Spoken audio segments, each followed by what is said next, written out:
Сәлеметсіздер ме балалар? Қазақ тілі сабағын бастаймыз. Әдеттегідей ой түрткі әдісі арқылы суреттерді сөйлетеміз. Бұл суретте балалар суреттің қандай ой түюге болады? Бүгінгі сабақ тақырыбы не туралы болуы мүмкін?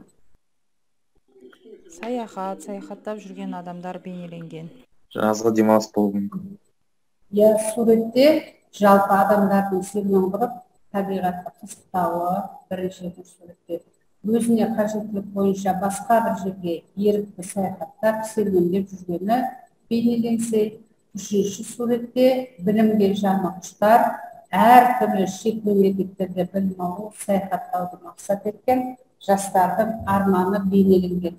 Әрине балалар, біздің бүгінгі сабағымыздың тақырыбы туризм саласы болып отыр. Оның өткені мен бүгіні және тілдік бағдар бойынша біз өтеміз әңгіме және дөңгелек үстел. Сабақтың негізгі мақсаты балалар берілген сұрақтар арқылы мәтіннен қажетті ақпараттарды таба білу, көтерілген мәселе бойынша ой тұжырымдау, әңгіме дөңгелек үстел туралы мағлұматтарды меңгеру.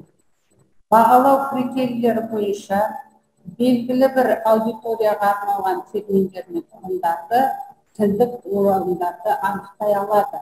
Мәтін үзінділеріне талдау жасаймыз. Бүгінгі сабақта не білесіздер? Әңгіме мен дөңгелек үстелдің өзіне тән ерекшеліктері, мақсаты, қатысушыларға қойылатын талаптарды білу. Біздің үйренетініміз әңгімелесу мәдениетін меңгеру, еркін сөйлеуге дағдылану. Ал енді балалар, жаңа сабағымызды бастаймыз. Туризм дегеніміз француз тілінен аударғанда серуендеу, яғни адамның бос уақытында негізінен айтқанда жұмыстық не мәлім міндеттік мәжбүрлеумен емес, тосшылаумен емес, өз еркінше көңіл көтерумен демалу үшін, тәуекел жасау үшін, көріп қызықтау үшін, яғни субъективті рухани қажеттілік бойынша басқа жерге ерікті саяхаттап, серуендеп бару. Туризмнің негізгі түрлері екі түрге бөлінеді екен.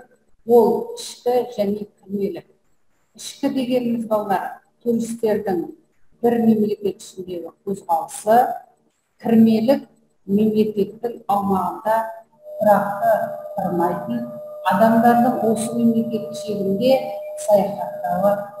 Сонымен қатар мәдени немесе танымдық туризм дегеніміз балалар, туризмнің бұл түрінің негізінен әртүрлі бағыттарда білімді арттыруға деген қажеттілікті қанағаттандыру құрайды. Туризмнің бұл түріне экологиялық туризмді де жатқызуға болады. Экологиялық туризм бағдарламасы қорғауға алынған табиғи аймақтарға баруды ұсынады. Мысалы, қазіргі уақытта осы мәдени танымдық туризм өте жоғары қарқынды дамып жатыр. Біздің өзіміздің елімізде де және шетелде де. Мысалы, шетелге оқуға баратын адамдардың өзі де осы мәдени танымдық туризмге жатады екен. Тау шаңғы туризмі белсенді туризмнің арнайы түріне жатады екен. Ол бірнеше элементтерден тұрады. Емдеу, сауықтыру, әуесқой спорттық, экологиялық. Бұл туризм түрі капиталы ауқымды және қажырлы еңбекті талап етеді. Бұл жерде балалар жалпы өздеріне белгілі, біздің Талғар қаласының өзінің туристер келетін жеріміз бар. Оны біз Ақбұлақ деп атаймыз, балалар. Сонымен қатар тағы да бір туризмнің түрі балалар, белсенді туризм түрі, атты туризм дейтініміз. Қазіргі уақытта Қазақстанымыздың жер жаннаты Жетісуды айтатын болсақ, Жетісу өңірінде Көлсай елді мекені қандай қазір туристік елді мекен атты туризмнің өзі қазіргі қоғамымызда ең керемет дамып отыр деп айтсақ болады. Халықаралық туризм қазіргі 21 ғасырда керемет дамып жатыр. Соңғы жылдары туризм кең қанат жайып келеді.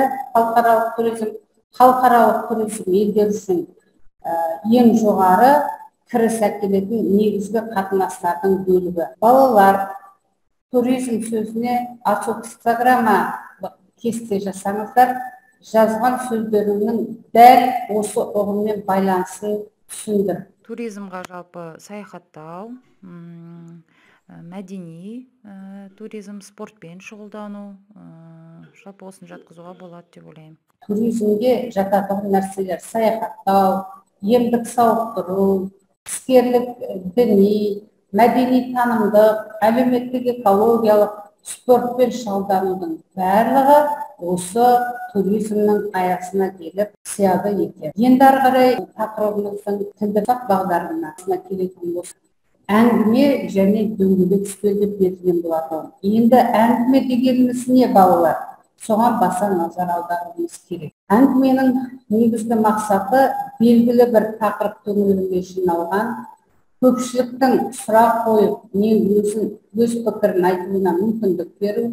Мұнда қатысушыға өз пікірін білдіруіне еркіндік беріледі. Енді осы әңгімеден туындай келе дөңгелек үстел дегеніміз не? Естігендеріңіз бар, және сол дөңгелек үстелге қатысқанымыз да бар, балалар. Дөңгелек үстел дегеніміз, балалар, пікірталасқа бастайтын, пікірлесудің жоспары түрде өткізетін жүйелі түрі. Тапсырманы орындап жіберсек, балалар, бос орынға қажетті сөздерді тауып қойыңыз. Қандай сөздерді қойсақ болады? Тыңдап отырмыз ба? Иә, апай. Бірінші сұрақтың жауабы жоспарлы түрде өткізілетін пікірлесу, ол дөңгелек стол деп аталынады. Және үшінші сұрақтығы бұл әңгіменің мақсаты белгілі бір тақырып төңірегінде жиналған көпшіліктің сұрақ қойып, өз пікірін айтуына мүмкіндік беру. Мінекей, балалар, дұрыс жауабы жоспарлы түрде өткізілетін пікірлесуді біз дөңгелек үстел деп атадық. Арнайы маман мен тыңдарманның қарым-қатынасы пікірталас мәдениетіне сай болуы тиіс. Дөңгелек үстел ұйымдастыруда сұрақтар алдын ала берілуі мүмкін. Дөңгелек үстел форматын көріп отырсыздар. Себебі дөңгелек үстелде барлық қатысушы тең құқылы, ол жерде басшы болмайды, белгілі бір тақырыпта еркін пікір алмасу жүреді. Мына бейне роликті тамашалап көріңіздер. Қазақстан туристік саланы дамытуға ерекше мән беріп отыр. Бұл үшін арнайы құрылған ұлттық компания кең байтақ еліміздің тарихи, мәдени һәм рухани құндылықтарын шет мемлекеттерде кеңінен насихаттап, инвестиция тартумен айналысатын болады. Бұл ретте межелі міндеттерді жүйелі жүзеге асыру үшін географиялық жағынан тұтас елді қамтитын 6 өңірлік туристік кластер құру көзделген. Астана мәдениеттердің геосаяси тоғысатын жеріне айналса, Алматы өркениет бесігі, Шығыс Қазақстан Алтай маржаны, Батыс Қазақстан Каспий қақпалары, оңтүстік Қазақстан Ұлы Жібек жолының жаңғыруы, ал солтүстік Қазақстан табиғат пен көшпенді мәдениеттің тұтастығы ретінде кеңірек танылатын бірегей мекендер болады. Мәдениет орындарын ел мәйегіне айналдыру да маңызды міндет. Мәселен, Астанадағы ұлттық музей мен облыстық музейлер ғылыми зерттеу жұмыстарын жүргізуге мүмкіндік алды. Сіздер Қазақстанда туризм саласын дамыту туралы деректі фильмді көрдіңіздер. Енді осы деректі фильмдер бойынша дөңгелек үстел өткізуге бола ма? Ол үшін не істейміз? Кімдерді шақырамыз? Қандай мәселелер талқыланады? Деген сұрақтар сіздерге беріліп отыр.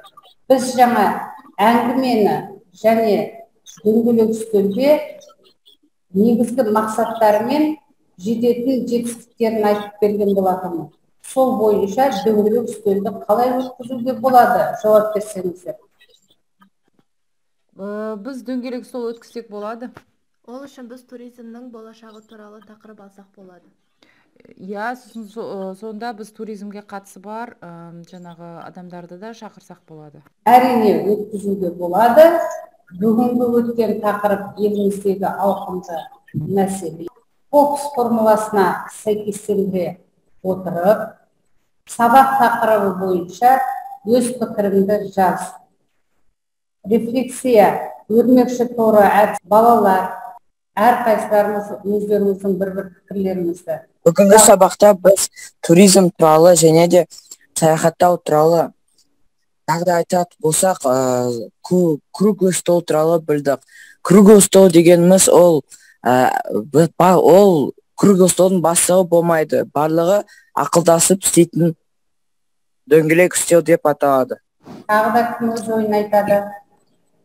Бүгінгі сабақта Қазақстандағы туризм саласы және пікірталас, адамның өзінің пікірін айтуы, өзінің ойын дұрыс айтасыз. өзінің Ортаға ойын жеткізіп. туризм деген және әңгімемен дөңгелек үстел деген тақырыпты тастап қойып, біз сол тақырыптың аясында өз пікірімізді не істеп жатырмыз, балалар?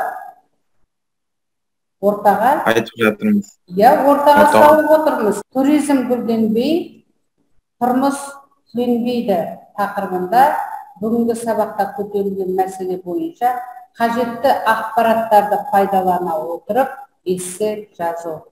Сабаққа қатысқандарыңызға, назарларыңызға көп рахмет.